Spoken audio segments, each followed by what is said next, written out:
Good morning, Jamaica. We are officially out of the preparation phase. We have done well in the preparation phase.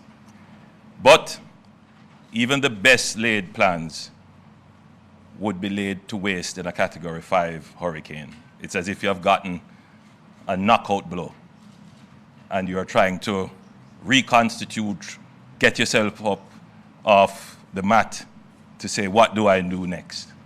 And that was kind of like the impact of Hurricane Melissa. So in the initial phases of the relief phase, it was almost as if it were a scramble.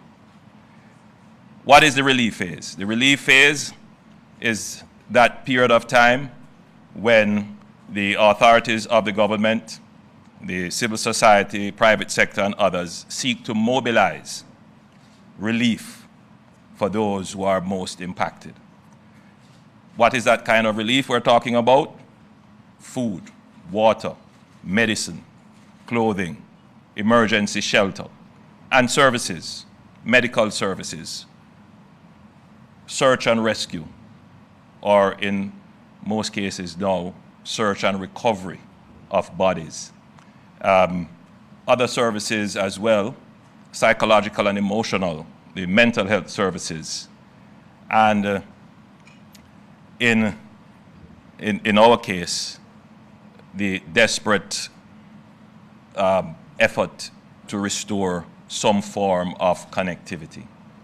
Because the loss of connection has also been significant, which adds to the emotional and mental health crisis that we face. Persons trying to get in touch with loved ones, persons feeling disconnected who have, for almost all their lives, relied upon being able to pick up the phone and call a loved one.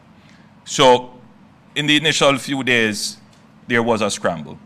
And that scramble essentially was, my hand is up, I need help, and the system trying to respond to the loudest voices or the most frantic wave of hands. As of today, we are out of that phase. Now, a systematic response will take over in the relief effort. And you would see that the government has made certain actions to ensure that there is a systematic response. Let me say it in another way. I hear the cry of every baby that is now hungry in a community that is not yet reached. It goes to bed with me. And I have to think of it in this way. Do I try myself to jump on a helicopter with a package to reach the baby that is crying? Or do I try to develop a system to get more helicopters in, to get more packages put together, to get more supplies in, to get more support to be able to reach those babies that are crying? While at the same time saying to Keith and Darrell and Minister Tufton, get out there in the scramble. And so that is what you have been seeing. People individually going out there trying to relieve the human suffering. But that is not a sustainable response. The sustainable response is what you would see the government doing now. One, we have to streamline ODPEM, both as the Office of Disaster Preparedness, which that function was done, that phase is over, and now we are in the phase of the emergency management, which is the relief. Now, let's just be clear. The government can't stand up ODPEM with its own parallel structure of having all the people that would be necessary to pack the relief items, to load the trucks, to move the trucks to where they have to be stored, to clear the roads, all those little minor functions that make the big service works, and keep them and pay them throughout the year for every year, even when there is no disaster. Where that capability exists is in the JDF. It is a multifunctional capability. And so we have to, and at this point, I do commend the JDF and of course the JCF as well. The JDF is the repository of the logistics and engineering capabilities of the government. And in hindsight, as I reflect on how we have executed policy, not many Jamaicans would know this, but in the last 10 years of my administration, we have invested heavily in the JDF. In fact, we have doubled the size of the JDF, both in terms of men and women, material, equipment, and technology. We made an investment a few years ago in expanding our fleet of helicopters, expanding our offshore patrol vessels, expanding our radars, expanding our communications, increasing the number of bushmasters, and expanding the number of units that are in the JDF. Today, it is paying off. The logistical capability of the JDF is certainly best in class in the region. And that is what is giving us now the horsepower to be able to deal with a Category 5 level disaster. So the JDF gives the legs and arms to the management functions of the emergency. So it makes sense that there is seamless coordination between the JDF and ODPEM. And therefore, you would recognize the movement of ODPEM to OPM, where the JDF is already under the portfolio of the Office of the Prime Minister. The administration of the JDF as well, which was formerly under National Security, will also move to the Office of the Prime Minister. And we have appointed someone to now head the JDF, the ODPEM, seconded from the JDF. So we expect that there will be seamless operations. Why is this so? In the relief phase, there may be a sense that we will do this for a few weeks. I want to just bring everybody's mind to the reality that this will be a few months operation. And that the country needs to understand this. We have relief entities here. Some of them are capable of carrying out long-term relief. But most of them are not capable to carry out long-term relief and will take up stumps and leave the theater of operations after a few weeks.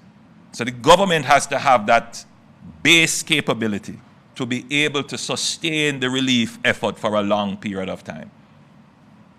And that is what I have been working on to ensure that your government has that staying capability to bring relief to 6 parishes and other divisions and constituencies in other parishes that are impacted.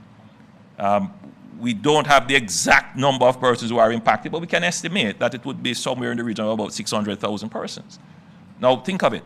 We have never had a sustained operational capability to bring constant relief effort to 600,000 persons and what that requires. So the planning that has to go into that for the logistics and management takes some time. In our case, only a few days before we can stand it up so that we can reach every crying baby who is hungry. So Commander Gale has been tasked. The CDS already knows what her task is. They will be working together seamlessly under the administrative leadership of the Permanent Secretary in the Office of the Prime Minister, former Chief of Defense Staff, Rocky Mead. That, however, needs to be augmented by best-in-class international support, and you can't get better than the United Nations. Last week, Sunday, I had a call with the UN Secretary General. The UN Secretary General is a friend of Jamaica. He has visited me a few times. We're always working closely together on climate change, on financing for development, and he does have a special place in his heart for Jamaica. And I said to him, what we needed was the best-in-class logistics capabilities. And within a few days, in fact, yesterday I had a meeting with the Deputy Secretary General in charge of these kinds of operations from UN Ops, and they are mobilizing a full team that will come and support the logistics and management efforts of ODPEM. So yes, we have capabilities, but as I have said, no matter what capability you thought you had, when you are hit by a Category 5 storm, right, you must get even greater and better capabilities. And so UN Ops is here. I know they have had several meetings with private sector, I believe, civil society, and they will be embedded in ODPEM. And the idea is, after this experience, the technical know-how and capabilities will be transferred to ODPEM. So we are expecting that after this, ODPEM will be even stronger in terms of its ability to manage large-scale disasters. At that point, I would segue into saying that international support for Jamaica's relief and recovery effort is significant. I don't want to call everybody's name now. I leave the Minister of Foreign Affairs to give a comprehensive review of all the countries that have reached out to us. And I've had direct conversations with several world leaders about how they can help. So the relief effort is obviously being supported, but the conversations have moved past the relief stage now, where we're talking about recovery, and that's where I am engaging several world leaders as to how they can play a role in the recovery from the disaster. You would have heard me say in the presentation to Parliament that the damage could be anywhere from 6 to 7 billion US dollars. That is a conservative estimate. I have seen one economist saying something much more. I don't want to be alarmist. But we're going through the process of trying to assess the damage. But it is one thing to lose the physical assets of production, which, by the way, if you were to compare the disaster of COVID to this disaster, we didn't lose any productive asset. In this one, we have lost productive assets. We have lost farms. We have lost businesses. We have lost schools. And we have to go and rebuild them. You have to put on top of that what it is going to cost to sustain the relief phase. What it's going to cost us for debris management. Major part of the operations. What it is going to cost us to sustain the food packages. There's a notion that we're getting a lot of aid and that will carry you through. That will carry you for a couple of weeks, if so many. We are going to have to put the budgetary allocation to carry the relief effort, and that is going to be significant. Then there is the cleanup operation, which is a quite separate operation from debris management. Because once you move away the debris that is the initial debris from the storm, then now you have to go and figure out to clear roads, to move all the debris of houses that have been blown down, and everybody will soon start putting their old beds and couches and old fridge and everything you're going to see start to pile up. So which is why we have indicated that we will have a national cleanup week. It might very well stretch into months because the level of debris is significant. And how that is going to be disposed of and the cost of that is something we will have to address. And then we have to figure out now the parallel systems to get people back into school, to get hospitals up and running, to get businesses running. All of those come with a cost that we will have to foot. So in addition to losing your productive capacity, you now have to take on expenditure that you did not budget for. So the 6 to 7 or $8 billion, that's just what we have lost. What we have to spend additionally, we are in that process now of totaling it up to see what it comes. Then the recovery phase. All of that. So I want Jamaicans to understand the magnitude of the problem. Why am I saying this? How you feel will largely guide how you act. And there are a lot of people out there who are deliberately creating misinformation. And my job is to give you the correct information. If you choose not to listen to it, that's your business. But at least the correct information must be out there. I've seen someone say, Prime Minister don't like criticism. Nonsense. Not every opinion makes sense.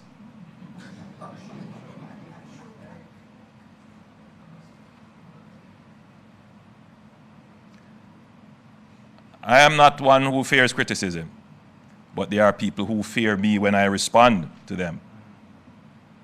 Be assured that I will respond to any nonsense that is put out, not to be distracted, the critical ones.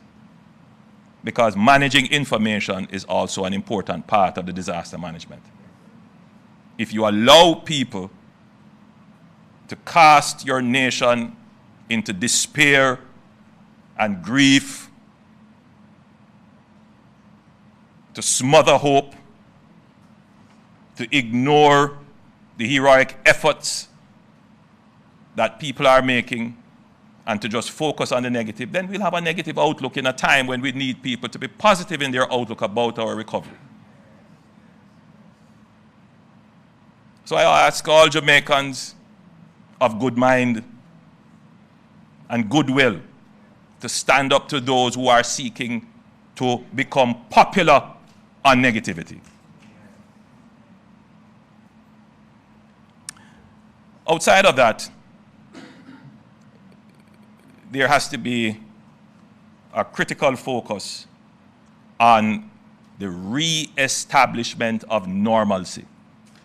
Now, even though we have broken up the emergency management into phases, it doesn't mean that everything happens sequentially, that you have to come out of the planning phase before you enter the relief phase, before you go into recovery. And no, what we're trying to do is do everything almost simultaneously.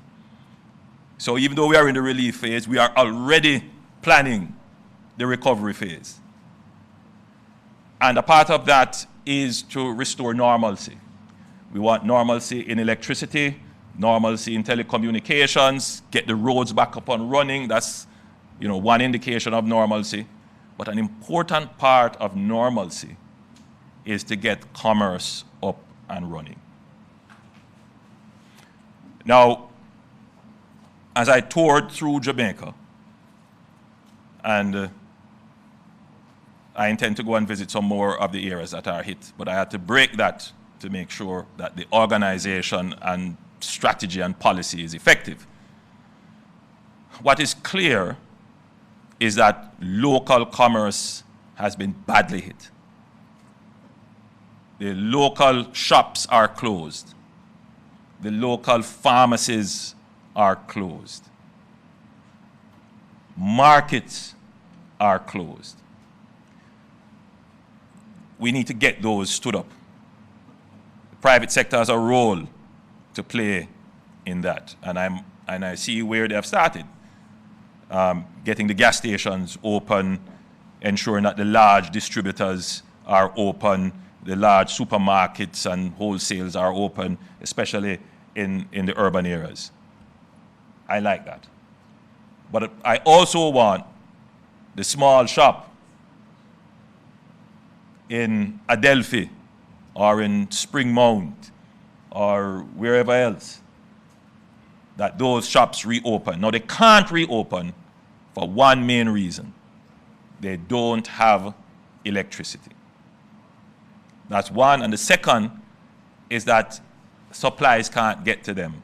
The distributive trade, which, by the way, is an incredible logistics operation. They supply thousands of shops every day with trucks going all over Jamaica. That has been hit. And they can't call to place orders, and some of them can't access cash.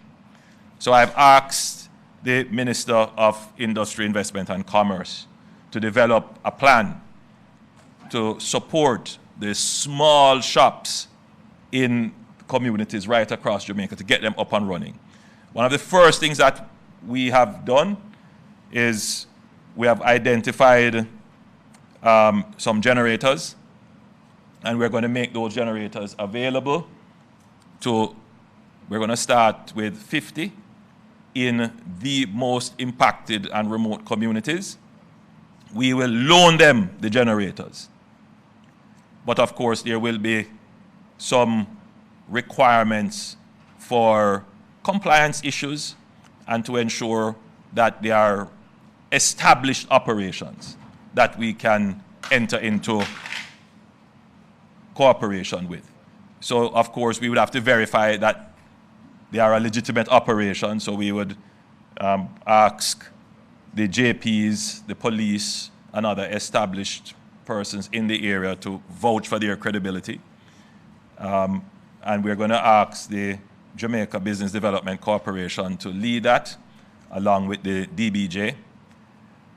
We're going to also ask them if they would be willing to partner with the government to give us storage capacity. Some of them may have a strong room. They may have a room or two where we can store things. That would multiply the number of areas that we have from which we can stage operations.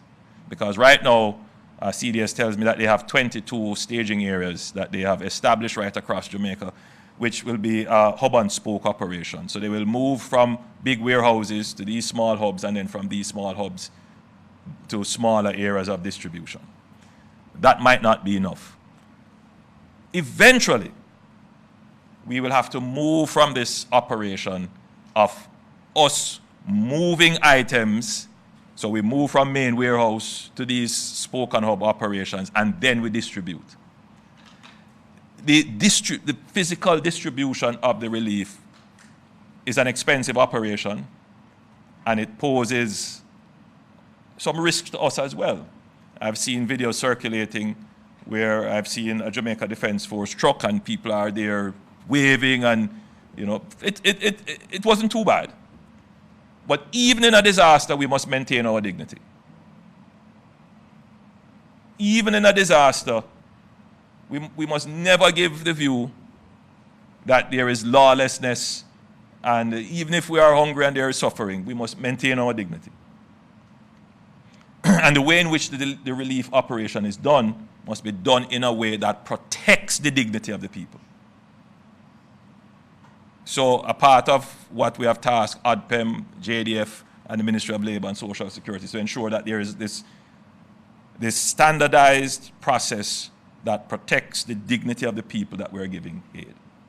But as I was saying, we can't carry this on forever or for too long. At some point, we will transition to a voucher or a coupon system where instead of carrying the bag of relief items, you will get something that is equivalent to cash, and you can go to your nearest shop in your area where we will stock and supply them, and you get your items. But to do that, we have to stand up those shops. We have to provision them, give them electricity, give them internet connection. And so we're working on that plan, and in the coming weeks, you will start to see that plan come to fruition, so that for the foreseeable future of the next few months, there is an effective and robust system to deliver relief as we pivot to the recovery stage. I want to thank the members of the media who are here, who have been covering the disaster, who have been faithfully attending these press briefings, and the media who has carried the press briefing, because that's very important for the informationalization of the citizen. And so I want to thank the journalists who are here, and the media, which is privately held, and they are sacrificing their advertising time for this, and I want to thank them for doing that. So, in summary, there's no question that the initial relief phase started off a bit slowly, But you know, when I did some research this morning looking at the initial relief efforts for COVID, not for COVID, COVID was quickly, but for Katrina, for other major storms in the region. And Jamaica has done well. I mean, in 5 to 6 days, what we have stood up is incredible. This is not to say that there isn't human suffering, but please don't mistake me. But if you compare to Puerto Rico, to Antigua, to Dominica, and to the United States, which has had several major, that we have done is incredible. So as of today, the communities that we have not reached yet, the persons who are sending me messages to say, hey, I haven't gotten, the system will now respond and will respond quickly to get into those communities. So at the time of my next update, I should be able to say of the how many ever number of communities affected, this is the percentage that we reach. The target now is to get at least initial welfare and humanitarian response to every single Jamaican who has not yet gotten attention. Thank you for your attention, ladies and gentlemen.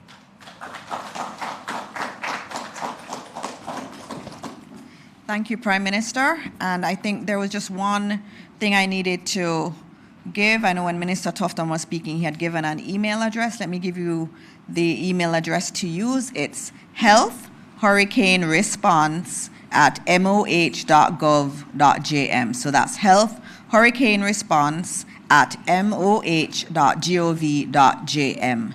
Now we're going to be opening up for some questions. I should note that our Ministers of State are here. They're in the room too. And I see Minister Mackenzie, Minister Morgan are trying to go around. There are a lot of people in the room. I'm just acknowledging all of you. And we have cabinet, so let's go quickly to the questions. Can we have everybody just do one question, please?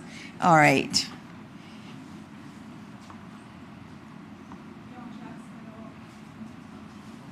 Mike. Dion Chatsmiller, TVJ. The changes that were announced to ODPIM seem designed to allow ODPIM to do exactly what it was set up to do, which is lead effectively from the front. But what we've seen over the years is an organization that seems to have been weakened, no permanent head appointed for an extended period of time, and ODPIM publicly sidelined during periods of disaster. So aren't the changes, even taking into account the excellent capabilities of the JDF, haven't these changes been made necessary because the office has been so weakened? Okay, PM is going to answer. I was going to answer too. You know, ODPIM over many years developed a sterling reputation for disaster preparedness and emergency management, and several of the heads of ODPIM have gone on to play leading roles in the Caribbean. There is no denying that over time, that capability and prominence was not as it was in previous times. There are several factors that contribute to that. One of them would be the level at which the executive leadership was remunerated. In other words, you know, for a job such as what is the task of ODPIM, the salaries did not keep pace. Because just from a competitive point of view, if you want the best people, you have to pay well.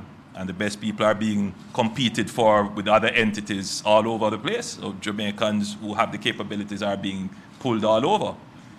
And so even now as we speak, ODPIM is still in this process of the compensation review. And that in a sense, is probably the main issue. We have had several disasters before. And, you know, so if you were to say, how would you judge ODPIM in preparation, in standing up the preparation for disasters?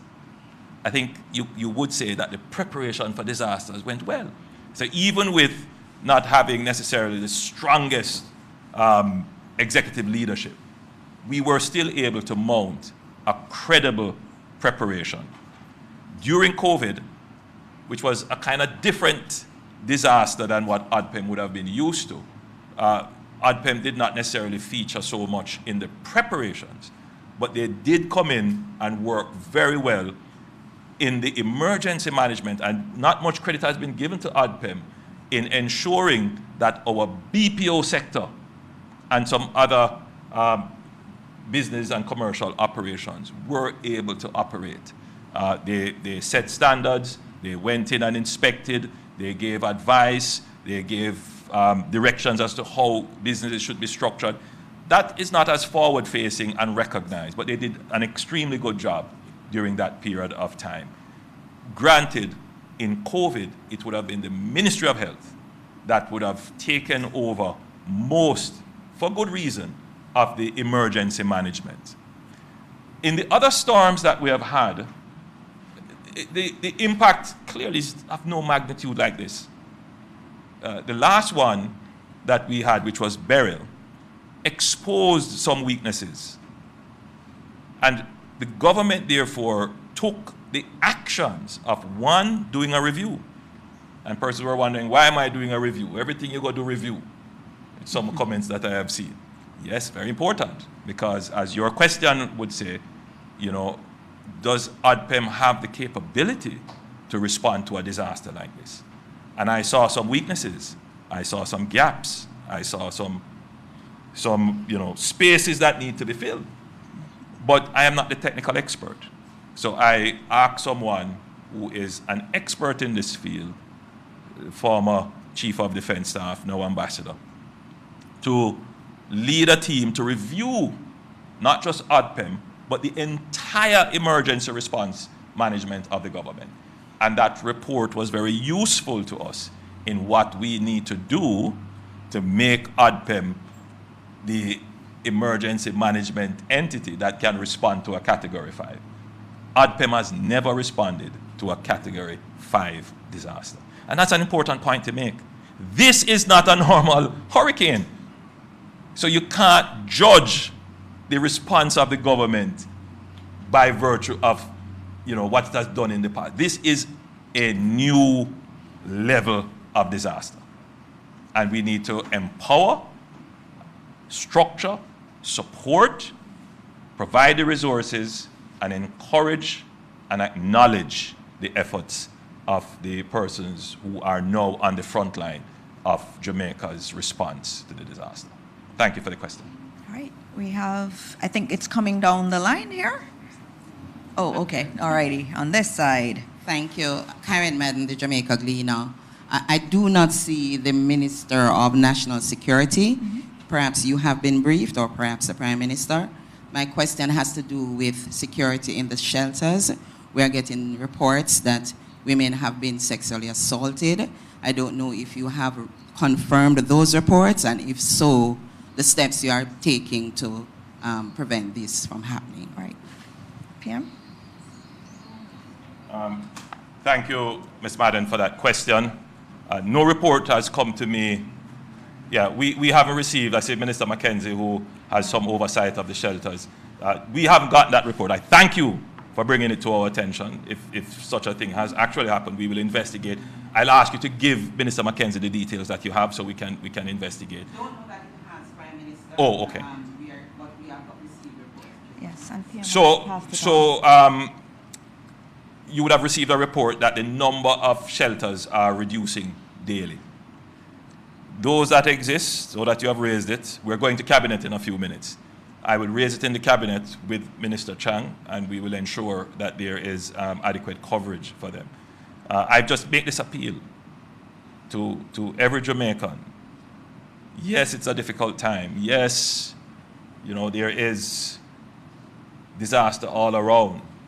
But now is not the time to take advantage of persons weaker than yourself. Now is the time to help and support and to show that you are a real man. Not by holding up people at gunpoint and taking away the relief that they are bringing. Try helping them through the obstacles to deliver the relief. That is how you're going to get respect today. There is no respect that you're going to get from brandishing your gun. And let it be clear, the police have not let up on their operations.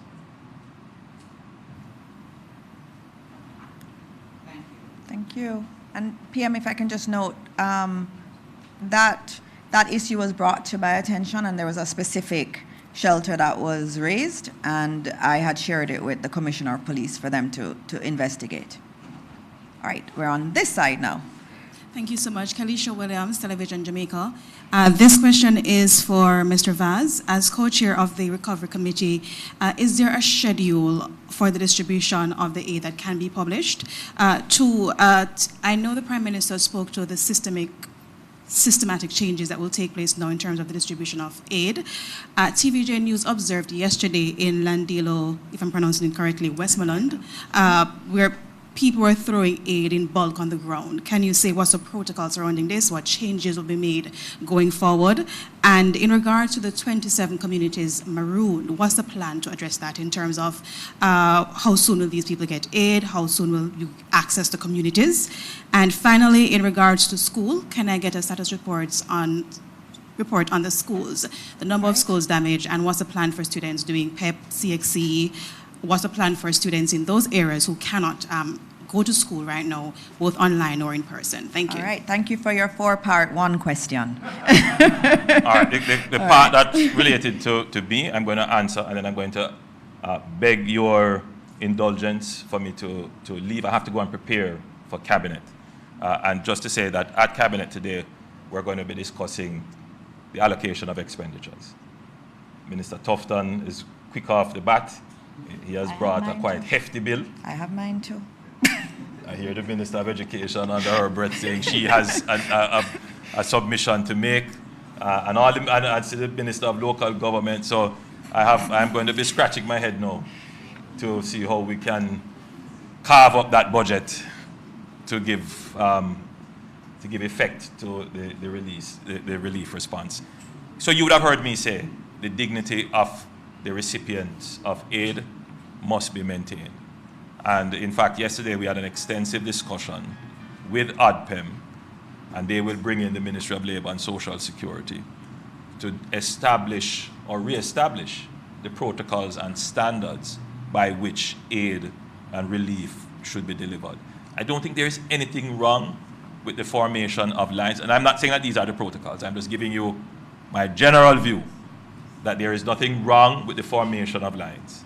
There is nothing wrong in saying one line for elderly, one line for pregnant and lactating mothers or mothers with children, and another line for everyone else. There is nothing wrong with saying strong, able-bodied persons who are in the crowd, please come up and assist. There's nothing wrong with saying, where is the person that is the acknowledged leader of the community or a person who holds some office? Please come up and guide us as to who should get first.